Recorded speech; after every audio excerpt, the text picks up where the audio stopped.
Welcome to the Effortless English Show with the world's #1 English teacher, AJ Hogue, where AJ's more than 40 million students worldwide finally learn English once and for all, without the boring textbooks, classrooms, and grammar drills. Here's AJ with a quick piece to help you learn to speak fluent English effortlessly. Hi, I'm AJ Hogue, the author of Effortless English, Learn to Speak English Like a Native. Join my VIP program at effortlessenglishclub.com. Join now at effortlessenglishclub.com. Welcome. How do you practice speaking? How do you practice speaking English? I'm live on Facebook today. Decided to do the show on Facebook. Our question: how do you practice speaking English? On my live shows, getting a lot of questions about practicing English. AJ, how do I practice English? In my country, I have no one to talk to. I'm from, and they tell me their country.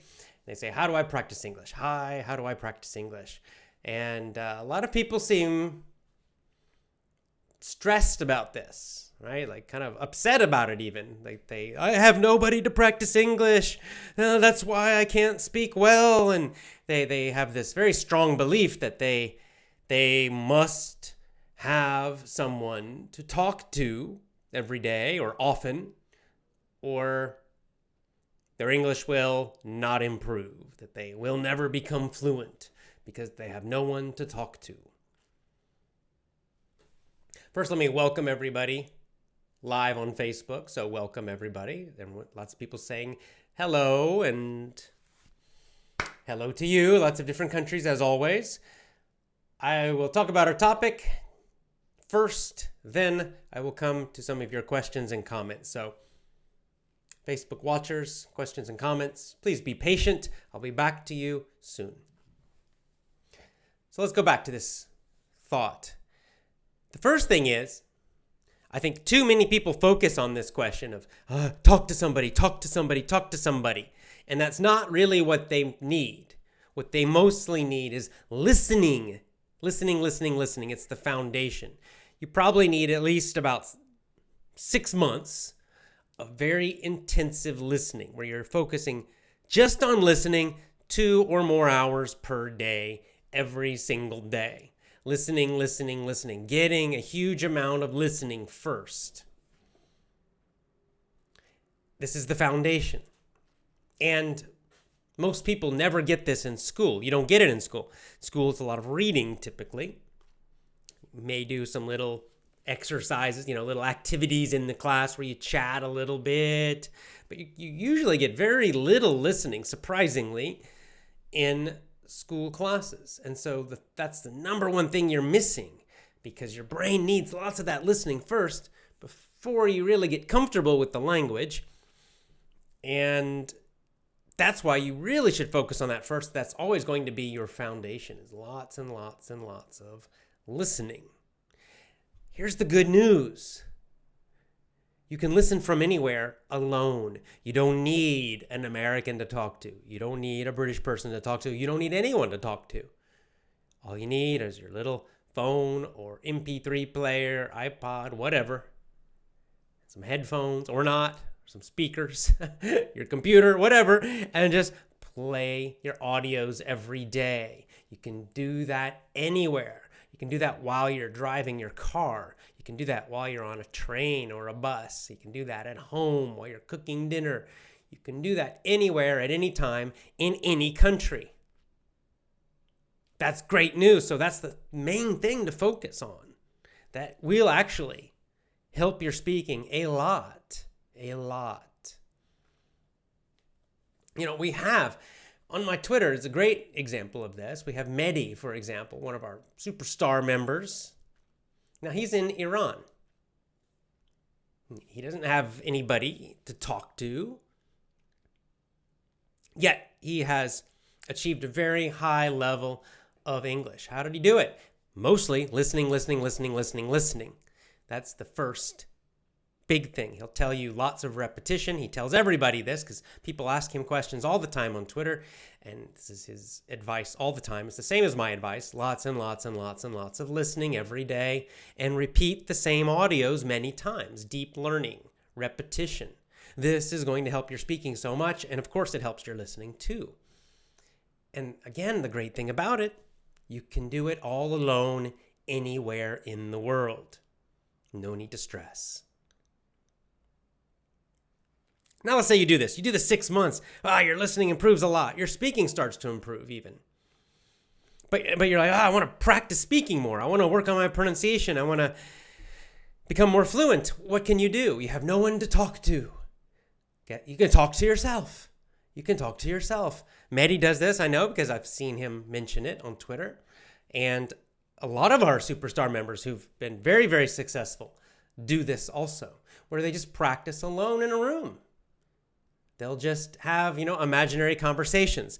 They'll give speeches just alone in a room. You could talk to a mirror if you want to, like giving a speech. And that's just practicing talking. You can just talk and talk and talk and talk. Like I'm right now talking to the camera, right? Nobody's talking back to me. I'm just talking to the camera.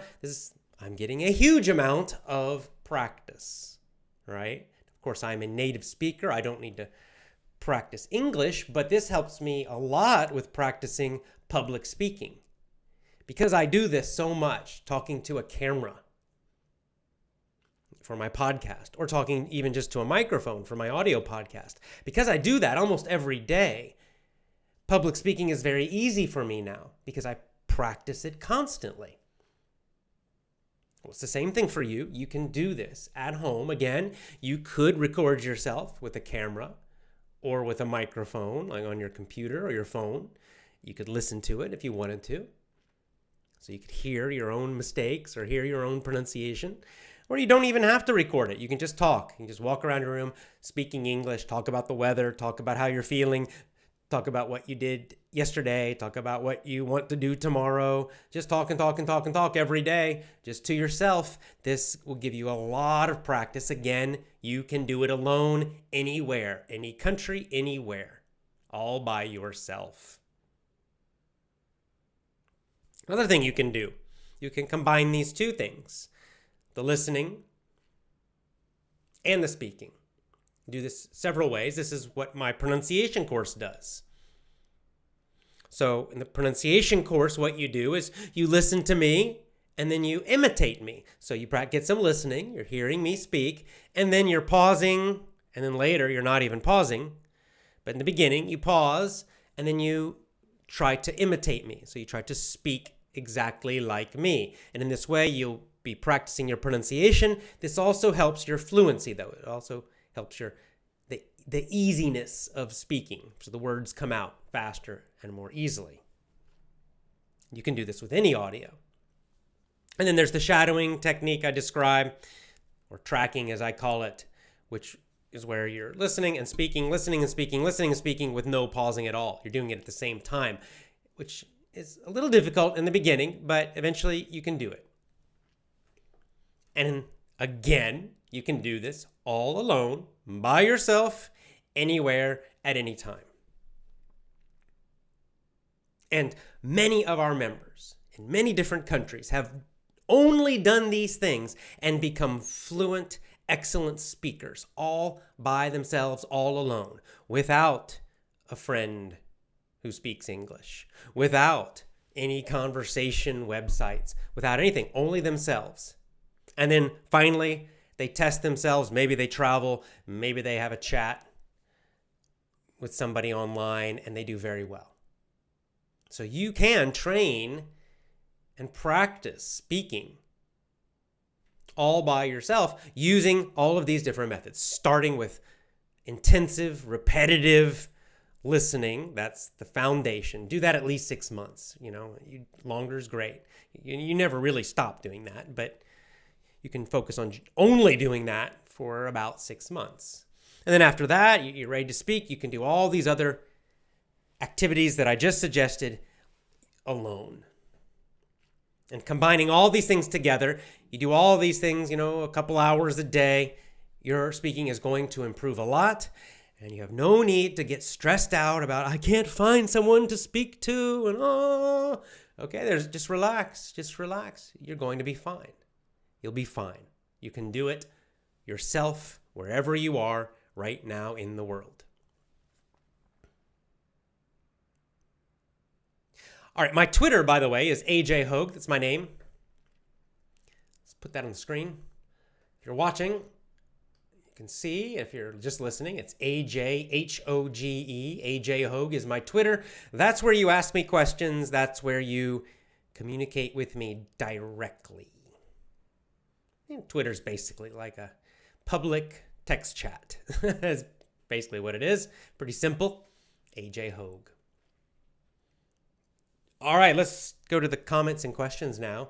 As I said, I'm live on Facebook. My Facebook is Effortless English. Effortless English on Facebook. So lots of people saying hello from lots of different countries. So hello and hola, which is hello in Spanish. And then we've got lots of people just suggesting all the different things you can listen to. You know, audiobooks, songs, movies, game shows, TV, podcasts, on and on and on. It's endless. There's so much now. You're so lucky because number one, you have the internet, okay? And number two, English has the most on the internet. So for English, there's so much English listening.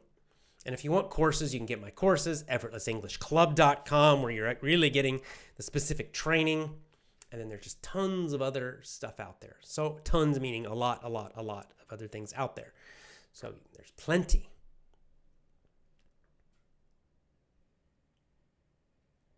I mean, this is a nice comment, and it's correct. Dalal says, I lack the ability of speaking. I think it's a talent. Some of us are born to be fluent speakers, or kind of eloquent is a word I'll explain in a minute. Even if we speak our own language. Some people have a special talent. I agree and disagree. I agree some people do have a talent. They seem to be naturals, right? Some people from a fairly young age just, they have that gift, that ability to just talk. They're really good talkers in their own language, and then they can do it. Any other language they learn, they also can do it. And it's also true that some people don't have that. And so naturally, we're a little shy, naturally a little difficult to talk and have conversations. We're not, this word it's really not fluency. It's kind of fluency, but if it's your own language, we might say eloquent. It means it's the ability to communicate well through speaking. However, so I agree with that part. You're right about that. Of course, you're right. We all can see this. I disagree that it's a special talent only, because you can develop it. It is a skill. It is a skill, and you can develop this skill with practice. I have. So I'm one of those people. Like when I've told this story many times. When I started doing public speaking, I was really, really, really shy and nervous. I was really bad at it, very, very bad. It took me several years to get better, and it took me many, many years to get very good. So even in our own languages, this is true, but with practice, you will get better. And as I said, the best practice of all, the thing that really improved my speaking ability in my own language, public speaking, was doing exactly what I'm doing now, which is practicing by talking to cameras and talking to microphones. And then, of course, I did give speeches to groups too. So you can improve by practicing. All alone, you can do it.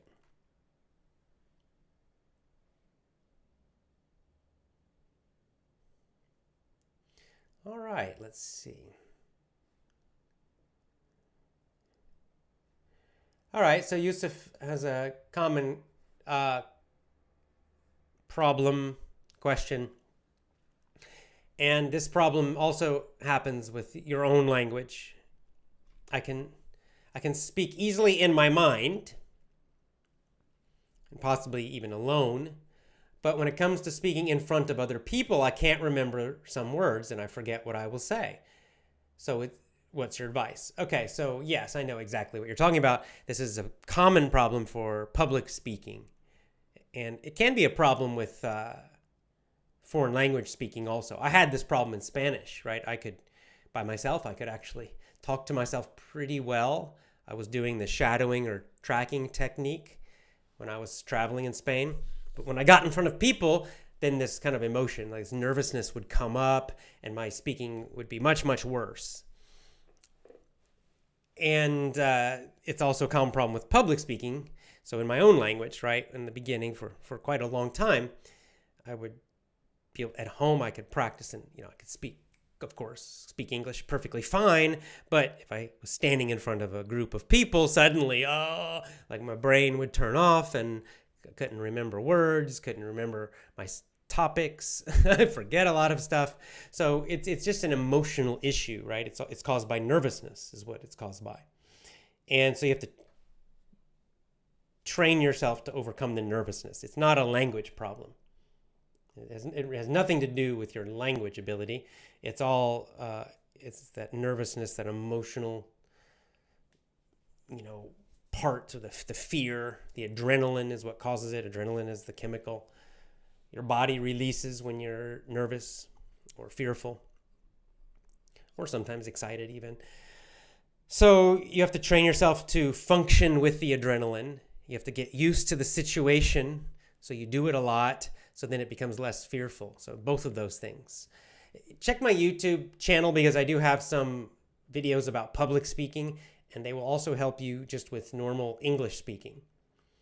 But a few things you do is you practice getting yourself very excited, and you practice speaking while you're in that excited state, feeling excited. This will actually help get you more used to speaking when your heart's pumping, when you're feeling some of those emotions. And you can do some other kinds of practice as well. And then the other thing is just practice, just doing it a lot, because each time you do it, you get a little less nervous.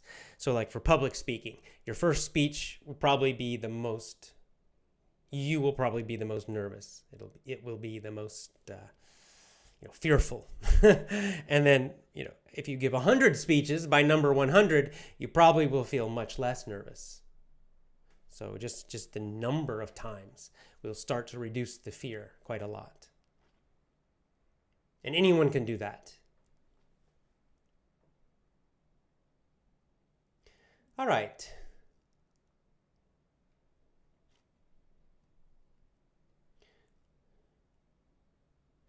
All right, so Emmanuel, this is a good question. Good to see you again, by the way, also. Yes. So basically, I finished all your lessons. Good for you. Great. I know all the words on all the meanings, so that's great. But when it's time to speak, so similar question to the last one. When it's time to speak, I feel overwhelmed by fear. I get nervous. I forget a lot of the new words suddenly. So again, it's an emotional issue, right? It's not... when you're calm and relaxed, you know everything. And then when it's time to speak in front of people or in a real situation, suddenly you become nervous, and then that stops, your brain from working so well. So again, I would recommend, like when the public speaking part, I'll mention things. They seems crazy, but where you jump around, you jump up and down a lot. You can use music to get yourself excited, so it's a positive feeling. But you get yourself so you kind of actually breathing a little bit heavy and your heart's pumping, boom, boom, boom, boom. Because this is physically, in terms of your body, that's very similar to feeling nervous or afraid, right? When you're nervous or afraid, your heart beats faster. Sometimes you can even breathe a little bit heavier, more heavily. So if you jump, you can kind of pretend or kind of create a similar feeling physically in your body by just, jumping up and down a lot. Get your heart going, and then get yourself breathing a little heavy, and then practice speaking English just alone, like practice doing a speech or something like that.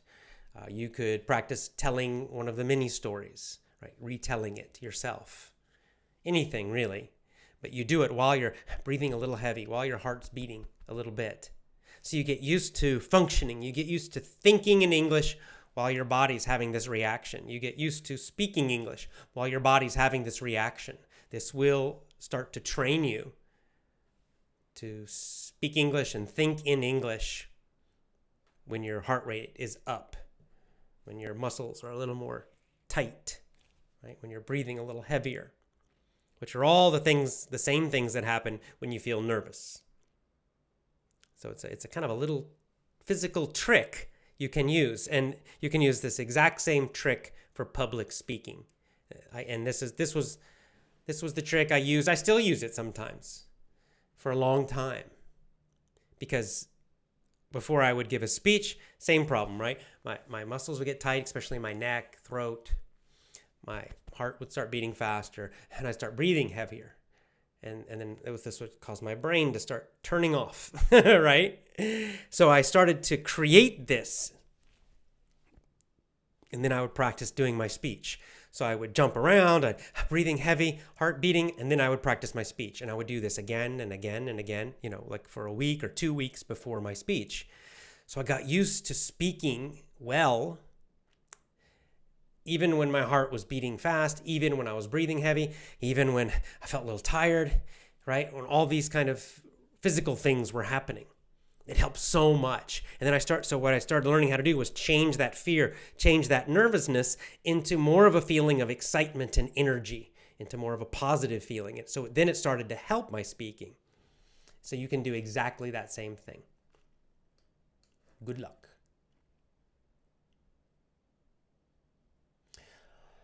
Here's a question, a time question from Evo. Is it true that most of us need 6 years to become fluent after working hard each day? No, I don't think so.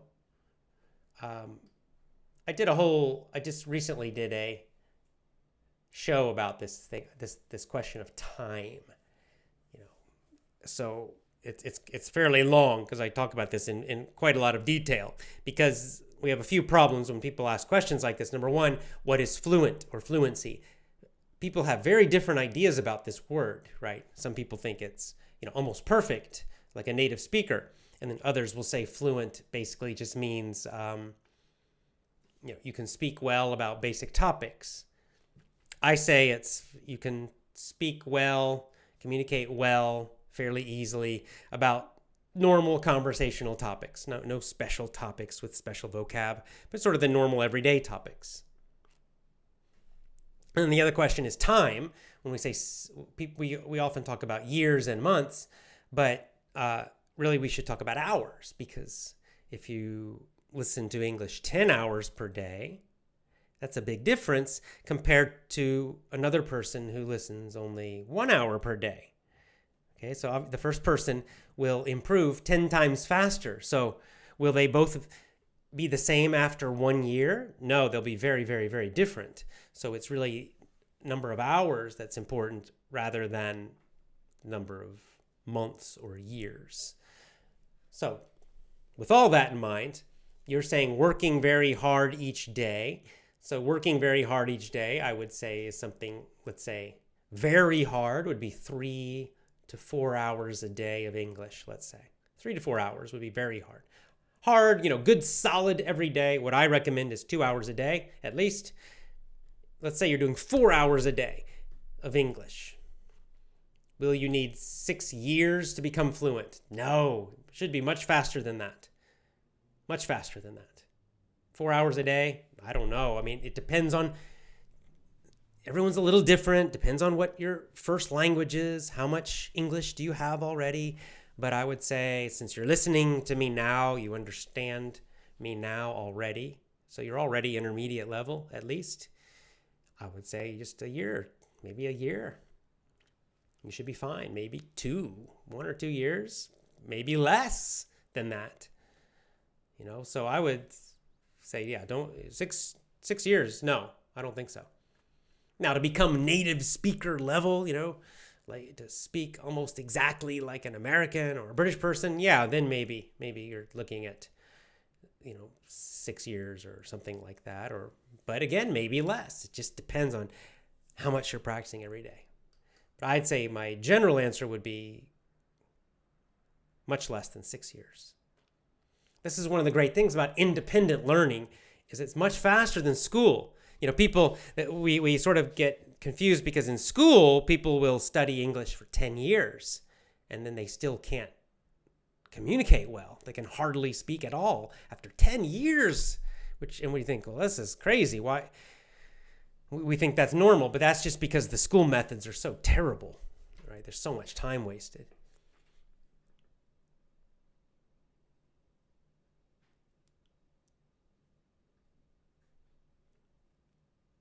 Oh, and perfect. Ali has a question just connected to what I was just saying. Good morning. I have to wonder, I've been in an ESL class, that's in English as a second language, in college, and I'm never improving. I've been in class for 1 year, just losing time. Can you explain why the school versus online learning is different? Thank you. Yeah, there are many differences. Number one, in a school, you're sitting there, you're passive. You're not the boss. With online learning, you're the boss. You choose. You choose what you listen to. If you like me, you listen to me. But if you don't like me, if you think I'm boring, that's okay. Go find someone else. Go find something else. I mean, that's the cool thing. So right away, you're in charge. You're the boss. You decide on what you listen to. So immediately, you're more interested. Just emotionally and mentally, you're more awake. You're focused more. It's already better just because of that. And that's a big part of it. When you go to a class, you don't decide. The teacher decides everything. There's no choice, really. It's you go and you do what the class is doing that day, and that's all you do. So the second thing, they use textbooks. You're typically focused on grammar, trying to memorize different grammar rules. You're typically trying to memorize vocabulary lists. None of these methods work very well. So you're just wasting huge amounts of time. With online learning, at least I can't say all online learning, but with Effortless English for sure, you're doing huge amounts of listening. You're finally getting a lot of listening. Listening every day. 1 hour, 2 hours, 3 hours or more of real English every single day. Man, it's going to improve. So your listening ability is going to improve a lot. If you start reading books, especially audiobooks, you're going to grow your vocabulary very quickly. And again, it's all more interesting. It's all so much more interesting than a textbook or than some class activity. So, I recommend you try it. I always just say, try it for 6 months. You don't have to believe me or anyone else. Just do an experiment. You've tried ESL class for a year, clearly, getting no results, nothing. So just compare. Try this for 6 months. Try Effortless English for 6 months. Just 6 months. Do it every day, 2 hours a day. And after 6 months, see the result. Do you improve? Did you do better than in the classroom? I think you will.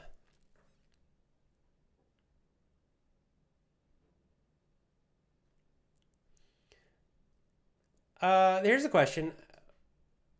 Is age important for learning languages? No, not really. No. There's only one area there. There's only one area where it can make a difference, which is pronunciation for some reason. But other than that, it does not matter at all. One of my favorite super language learners is Steve Kaufman, who's now in his 70s, I believe, and speaks, I can't remember how many languages he speaks because he keeps learning them. So I'm losing my count. I think the last time I heard, and this was a couple years ago, he was up to 15 languages. Still learning new languages in his 70s. Learned several languages in his 60s, in his 50s. So it doesn't matter. Now, there is some research that shows that for, kind of perfect native pronunciation, it does help to start when you're a child. That's the one advantage the kids really have. The big advantage they really have is that they very easily get that perfect pronunciation when they're very small. And when you're an adult, to get that same perfect pronunciation, you have to work quite hard compared to the children. But otherwise, you can learn at any age. We have Effortless English members of all different ages, from young to older. So it doesn't matter.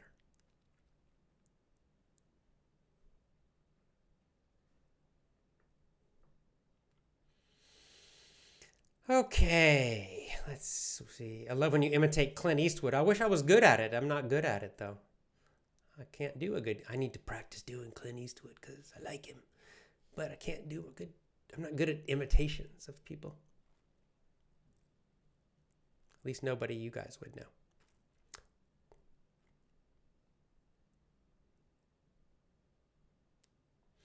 All right.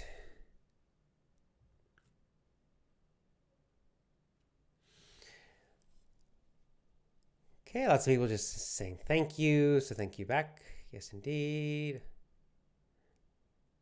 All right, so here's a pronunciation question. Okay, fairly long one. I have this problem. I can respond to people quickly and confidently, but my pronunciation is so bad.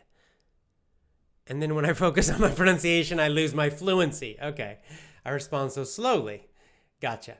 Now, I don't want to speak. Just want to focus on my pronunciation, but that's wrong too. Okay. So, you got to relax. This is a normal thing. This is normal for any skill, by the way. Any skill that, I'll give you an example. It's not even language. It's just jujitsu. Okay. So in jujitsu, there are lots of techniques for jujitsu. Jujitsu is kind of like wrestling, Japanese, Brazilian wrestling. And anyway, there are techniques, and the techniques have several different parts, okay? So let's say there's one technique to escape. Someone's on top of you, and you want to escape. Well, you have to do something with your legs, and you have to do something with your arms, okay? So both of your legs have a technique to do. They must do something, and both arms have to do something. So it's very common for me and for all learners, when you learn a new technique in jiu-jitsu, that if you focus on your legs, you forget your arms. So I'll do the leg technique correctly, but then I forget the arm technique, and so it doesn't work. And I'm like, I can't escape, why? And then the teacher will say, well, you didn't do your arms. So, oh yeah, right, okay. And so then go back and kind of fighting against somebody, right? And it's fighting, it's happening very fast, just like in a conversation, right? Everything's happening fast. There's no time to carefully think about everything. Have to do it very, very quickly because the other guy is trying to win. So there's really no time to think carefully. So do it again. And this time I'll focus, arms, grab his arms. So boom, the situation happens again. And I'll do the arm technique correctly. And it won't work again. And then I'll like, why not? And then after I'll ask my instructor, he said, this time you forgot your legs, right? Right. So this is kind of normal when there are maybe 2 or 3 different skills to perform at the same time, that it's normal for a while. It takes a while. And so in the beginning, for a while, sometimes for a long while, that when you focus on one, you forget the other part. So you start improving one area like pronunciation, and then you kind of forget your fluency. Your fluency gets worse suddenly. And then so then you focus back on your fluency, and then your pronunciation drops. And you're and you feel like you're going crazy. So I understand. This happens to me in jiu-jitsu all the time, and I get really frustrated because I feel like, I can never do them all. Okay, but eventually what happens? Eventually, you focus on one, you get better. Then you switch to the other one, you improve that one, and then the first one goes down. Then you go back to the first one, right? And then eventually you start getting where your brain can think of both at the same time. And then finally, sometimes it happens suddenly, sometimes gradually, but you'll find that your brain will begin to do both at the same time. And you'll be able finally to do both, right? So like in the first escape technique I learned in jiu-jitsu, now finally it's natural. Really, I don't need to think at all to do it. The leg part and the arm part, they're both natural because I have done them many, many, many, many times. But it took a while, right? For a long time, I would forget one or forget the other. And so this is probably going to happen with you. So I know it's frustrating, but you just have to relax and just kind of laugh about it and accept it, because it's just normal for it to happen. And, I think your name is Vietnamese, so, English pronunciation is challenging for most Vietnamese speakers. So you're just going to just try to be, relaxed about it, and just laugh about it. Okay. So sometimes focus on your pronunciation. And when you focus on pronunciation, don't get stressed about your fluency. Okay. And sometimes when you focus on fluency, don't get too stressed about your pronunciation, and just be patient, and gradually you'll find that they'll both start coming together. You'll improve both separately first, and then finally you'll be able to combine them together. So good luck to you. It will happen, I promise you.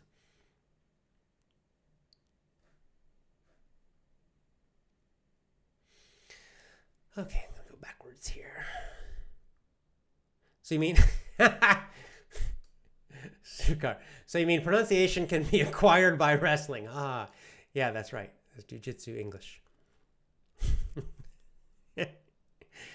Very funny.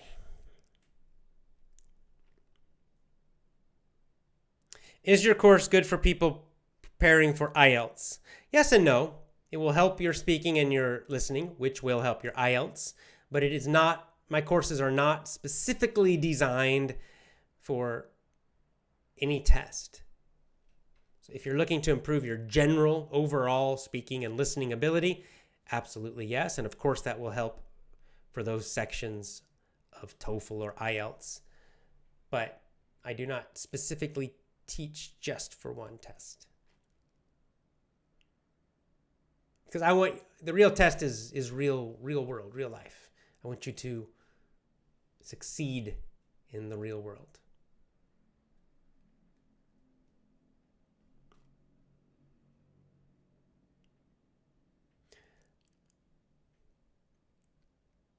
I've been following you since 2008, says Muhammad. Wow.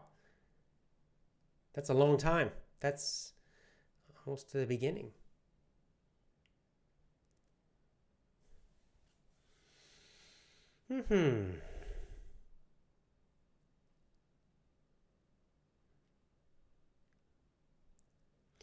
All right.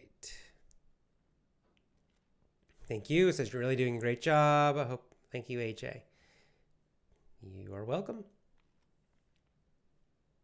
Are you American or English? This is our comedian with a serious question. I am American.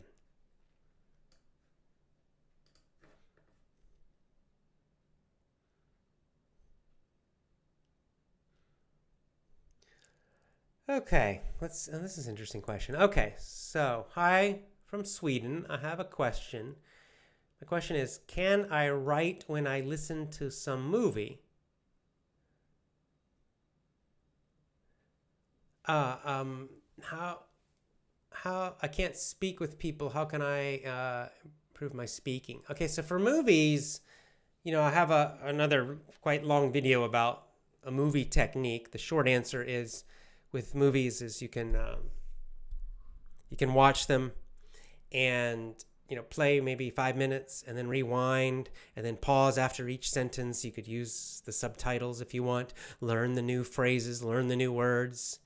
You could even go back again, pause after each sentence, and imitate the actors, imitate their speaking. So there's a lot of ways you can use movies to learn and to improve and to practice your speaking.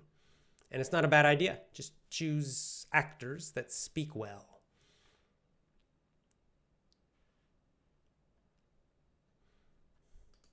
Mustafa says, hey, Mustafa, I was speaking without any confidence until I found AJ, in which I have kept listening and listening on and on. I've even slept during listening to some stories at times, but it was really worth it. It's very true, the point you have to focus on. Thank you so much. Thank you, Mustafa. So you try it while you're sleeping. I don't know. Some people think that works. I don't think so, but you can always try it. Okay, common question. This next one, very common, but I'll answer it again. What kind of books should we read or what kind of books should we read to improve our English? Real books. What do I mean by what's a real book? Not textbooks. Not textbooks. A real book means a book written for native speakers, or very similar to a book written for native speakers. For example, novels. What's a novel? Novel's just a long story book, right? So let's say you're a little bit advanced. You could read novels by Ernest Hemingway, for example. Famous American writer. You could read several books by Hemingway. That's a bit advanced, but you could do it if you were at that level. If you're not at that level, you could read more novels for like young adults or even for children. Something like Willy Wonka, which is British, I believe, but still, you get the idea, right? Or Hardy Boys books. Those are old books. There's a big series of them. I read them when I was a kid, and they're for American children. Goosebumps books, I've mentioned those before. Those are for kids. I'm not sure if those are American or British, but it doesn't matter. It's the same language, guys. So you could read the Goosebumps books. Also, they're for kids. They're kind of scary, but not too scary because they're for children. And it's a huge series. There are lots and lots and lots of those books. So anything like that, any kind of novels. Or you could also do nonfiction. Some people prefer nonfiction. Like when I was younger, I read more fiction. Now I tend to read more nonfiction. So nonfiction, that's just true information. If you're interested in astronomy, you could read Stephen Hawking books or any popular astronomy books. Not scientific, just books for most people, for normal people, written by scientists. Or you could read books about business. You could read biographies. Those are nonfiction. So you could read the life stories of famous people. You could read books about history. Anything like that. The key thing, so I know the next question, everyone always asks me, well, which of those is the best? And the answer is none of those. There's not a best. The best is what you are interested in, right? What is interesting to you. Because then you're interested, then you're excited, then it's something you want to learn and read, and therefore you will do it more, therefore you'll enjoy it more, therefore you'll learn better. So, if you hate romance books, don't read romance books, right? But if you like romance books, then go get some and read them. So that's why I can't tell you exactly. I can give you general ideas like this, but each person has to decide because everybody has their own different interests, right? What they like, what they don't like. And that's also true for movies and TV shows. People ask me, what's the best movie? What are the best TV shows? Can you suggest some for learning English? Well, it's the same problem because I don't know what kind, I know what I like. I like science fiction. I like, some kind of interesting drama sometimes, things like that. But maybe you don't like that. Maybe you prefer something, again, like a romantic comedy. Maybe some people like that better. So you have to really choose things that you like.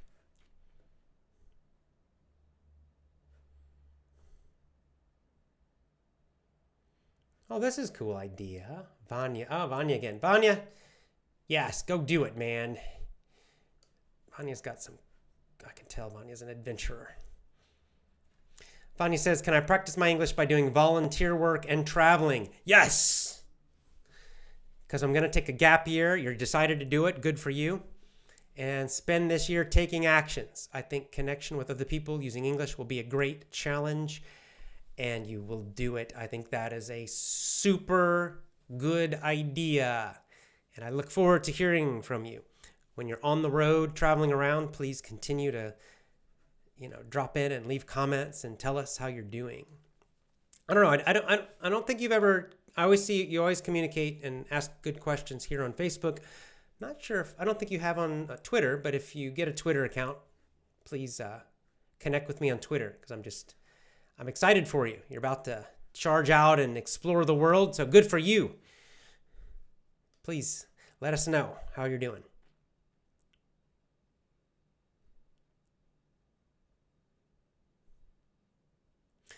Okay.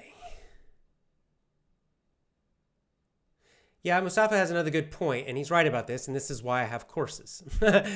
It can be very challenging to listen to advanced materials first. Start with English courses that are designed for this purpose, where the teacher can come through with a story, for example, and explain everything. Then you start with things that are a little more difficult, starting yourself with Fluent, and become more advanced. I hope that helps. Yes, exactly, and that's why I have courses. That's why I have my Power English course, which is usually the first one I recommend. That's why I have my VIP program. That's why I have my pronunciation course, because Mustafa's exactly right. It can be difficult to just start reading books and listening to TV shows. All that can feel quite difficult sometimes. And so the courses are kind of a bridge to get you to where you're able to do that more and to get your fluency up faster. Because sometimes using the books and using the TV shows can be slower because it's difficult, because nobody's explaining anything to you. You have to do everything yourself 100%. So sometimes it takes longer. It's more difficult. It can be a little more frustrating. So that's the purpose of the courses. You're exactly right about that.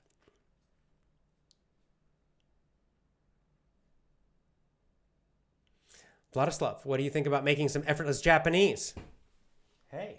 We have it. My wife has that. Effortless. Well, she has Learn Real Japanese, which is a very basic course that's for someone starting out with zero Japanese, nothing at all, and it will get you used to the kind of the basics structure of Japanese and some of the core beginner vocabulary. And then from there, she has a podcast for Effortless Japanese, and I think eventually we'll develop more higher level stuff too. So, yes, indeed. Good idea.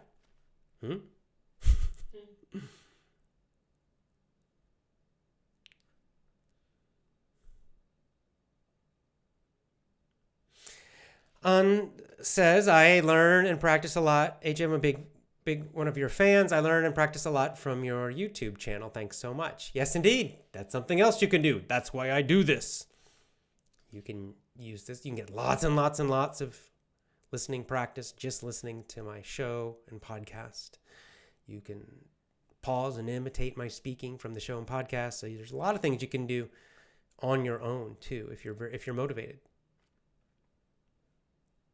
All right, I'm going to do one more and then time to go.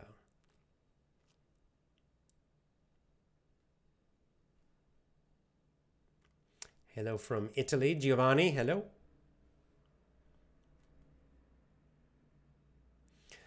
Okay. Asking about my book. Okay. Hi, Jay. I'm interested in get your book with video. I don't have a video for my book, but I have an audio for my book. So my book website is effortlessenglish.com without the club, just effortlessenglish.com. Get information about my book. The audiobook is free. You can sign up there. You can enter your email there on effortlessenglish.com and you'll get my audiobook for free. We're making a new page on my main website, effortlessenglishclub.com, where you can also sign up to get the audiobook for free. So I'll announce that probably just in a few days. That'll be ready. So the audiobook's free. The book is $7.99, I think, $7.99. All right. That is all for today. So, again, lots of ways. We've heard lots of great suggestions in our comments and questions, and I gave you a whole long list at the beginning of the show of ways to practice your speaking when you're all alone, at home, in your country, with no one to talk to. You can still improve your speaking. Okay, join my VIP program. As always, go to effortlessenglishclub.com. Join at effortlessenglishclub.com. See you next time.